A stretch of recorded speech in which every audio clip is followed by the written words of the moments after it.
I saved my first 100K by 24. And this is coming from someone who didn't grow up with money and worked in a supermarket in high school. Most people think this isn't possible, but it really just came down to a few frugal habits and rules that completely changed how I handle money today. Especially this one, but more on this later.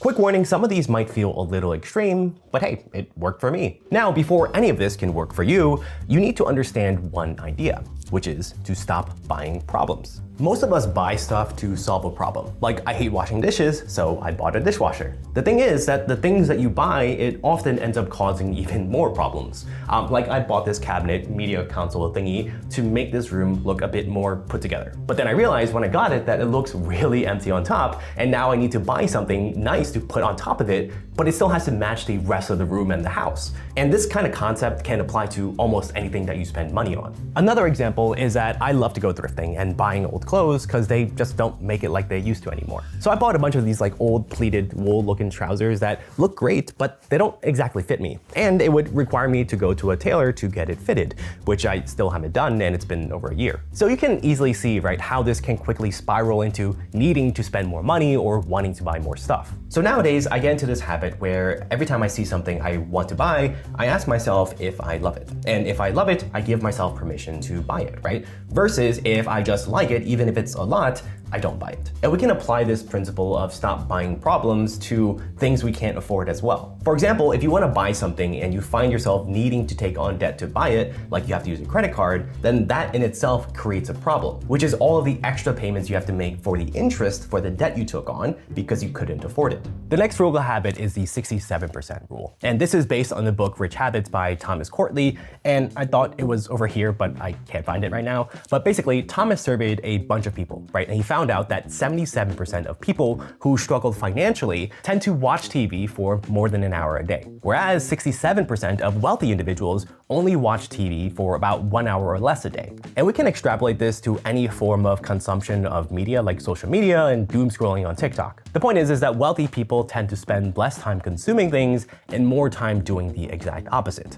So I made it a habit where I spend my time more frugally now by being more intentional with it. For example, if I wanted to play Cyberpunk 2027 for 2 hours, then I would have to build for 2 hours first. And by build, I mean doing or creating something that adds value to yourself or to someone else. So if I wanted to watch Rick and Morty for an hour, that would mean I would have to either exercise or listen to an audiobook or create content for 1 hour first. The reason is when you are spending 1 hour of your time either creating or building, then that is 1 hour of your time that you are not spending giving away your money or giving away your time or your attention. Builders are naturally more frugal people because they're spending all of their time building, and ain't nobody got time to do both. Speaking of intentionality, you need to also be intentional with your spending as well, because reaching 100K ultimately boils down to this idea of deciding where your money goes instead of just wondering where it went. Nowadays with credit cards, it's way too easy to overspend because in a way the money feels abstract, if that makes any sense. Compared to when you use a physical bill, right? You actually feel the money physically leaving your hands. So I created the freedom spending plan where I get to categorize all my spending into 3 main buckets. First is the essential spending bucket, and this includes all the expenses and things I have to buy in order to survive in today's world. This includes things like housing, utilities,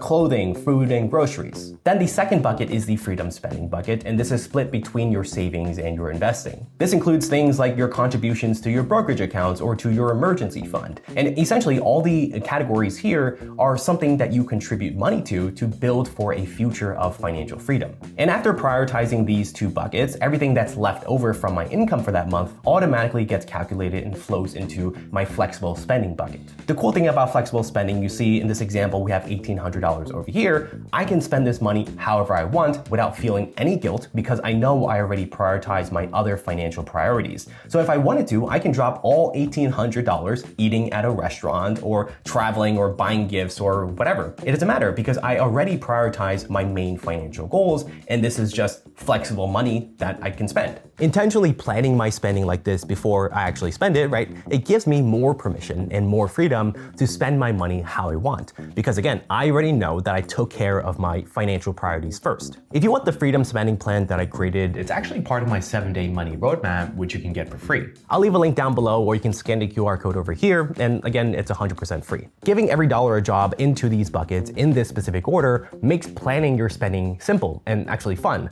because you know what is important, right? You're already taking care of that, while at the same time, you can splurge on whatever you have left over without having to feel guilty about it. The next habit is to remind yourself of what you have, because when you only focus on what you lack, you lose what you have. And when you focus on what you have, you gain what you lack. And I learned this from the book Effortless by Greg McKeown. Thanks to social media, it's so easy nowadays to see how lavishly other people live their lives. And even I, right, sometimes will start getting jealous a little bit, seeing all the other things that people are doing or spending their money on. And when I do feel this way, I always just remind myself of that book. A big reason I was able to build that 100K so early on, right, is by being content and focusing on what I already had, which naturally made me spend less time, right, thinking about what I was missing. A lot of us buy things because we aren't satisfied with where we are, right? We feel like we're missing out, we feel FOMO, or we think that this next thing is going to drastically change our lives, which sounds really great, except that's literally how you thought about everything that you currently own at one point or another. So making a habit to remind yourself of all the things that you already have will make it way easier for you to ignore all the other noise in the world that's going on, that's trying to get your attention or trying to make you feel FOMO, that's getting you to buy something. So the next time you see something that you want, I want you to start thinking,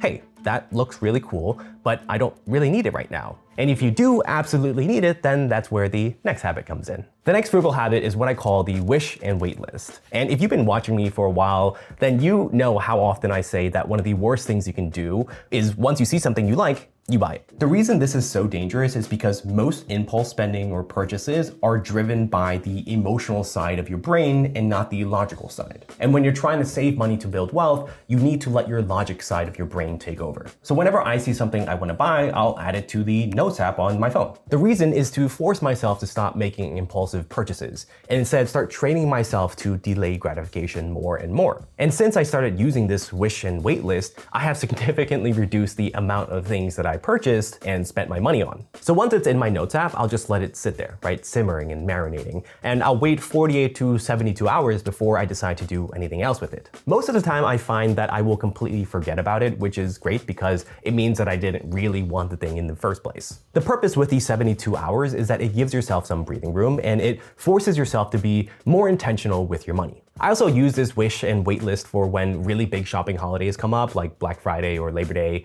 or whenever we do like a Secret Santa or a gift exchange. A lot of times I don't know what I want, but now I can whip out this list and pick something from there for someone to get me. The next frugal habit is what I call the one target rule. So instead of trying to fix all your finances and all your problems all at once, you want to pick one thing and lock in on it. The reason is because we all have limited energy throughout the entire day. And when you spread that energy across like 10, 15, 20 things all at once, right? No one thing has enough energy for you to make enough progress on it. For example, one of the very first personal finance books that I ever read was called I Will Teach You to Be Rich by Ramit Sethi. And this book made me realize just how bad I was with my money. So as soon as I finished it, right, I tried to do everything all at once, right? I tried to build a real budget. I tried to learn how to invest in the stock market. I tried to figure out how to pay off my debt, right? And everything just ended up failing. At one point, it got so overwhelming that I just took my phone out and deleted my banking apps, my investing apps, just because I didn't want to deal with any of it anymore. But after learning more about intentionality and how to actually achieve your goals, I realized that I was way more likely to succeed at something if I just picked one thing and I put all my focus and my intention towards that one thing. So maybe it's going through your bank statements to see which subscriptions that you're no longer using that you can cancel. Or maybe it's focusing on learning about the fundamentals of investing first. Different goals require different amounts of time, commitment, and energy. Like I can probably go through my bank statements in one afternoon, but it might take me 2 months to actually start investing if I was brand new. The trick is once you feel comfortable with that one thing, you move on to the next one. The problem with trying to fix everything all at once is that you're going to very easily burn out. And if you burn out, you're gonna end up exactly where you started, except now you're even more stressed and you're more discouraged because you tried and you failed. The next frugal habit is called buy nice or buy twice. When I first started being more aware and intentional with my spending, I defaulted to just buying the cheapest thing possible because in my head it's like I didn't want to waste money. The reason this backfires is because most people overlook this concept where in order to save money effectively, the point is to get the most value per dollar out of something and not just necessarily buying the lowest price of an item. For example, a $50 chair that lasts you 6 months before it breaks actually costs you more per month than a $300 chair that lasts you for 5 years.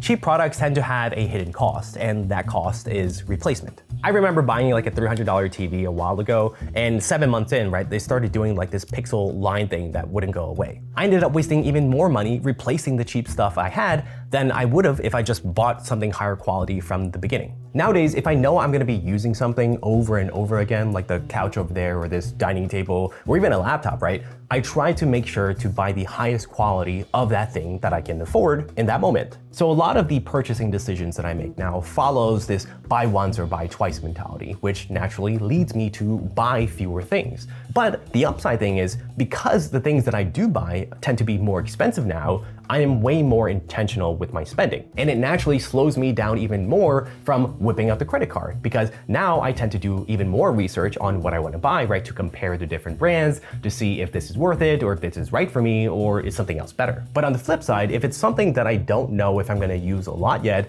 such as when I moved into this house, right, I started doing a lot of like DIY home improvement stuff. And you tend to need a lot of different tools for that kind of stuff. So instead of dropping hundreds and hundreds of dollars on equipment and tools that I don't really know if I will ever need again, I would buy the cheaper version of it. And if I find myself using that thing many times, like multiple times, then I know that it's justified to buy something of higher quality of that item and it would be worth it for me. The key here is to focus on buying the best of that thing you can afford now if you know you're going to constantly use it again. But here's the thing, all these habits only work if you're not accidentally throwing your money away on things that aren't worth buying at any price. And I used to do this all the time without even realizing it. Like there were things that I was spending hundreds of dollars on every single year that I thought was just normal expenses that everyone has to pay. Turns out they weren't. And once I cut them out, that's when my savings really start to take off. So I made a list of 9 things that I completely stopped buying that were a total waste of money, and honestly, some of them might surprise you. So click here to watch the video next to see what they are. I see you there.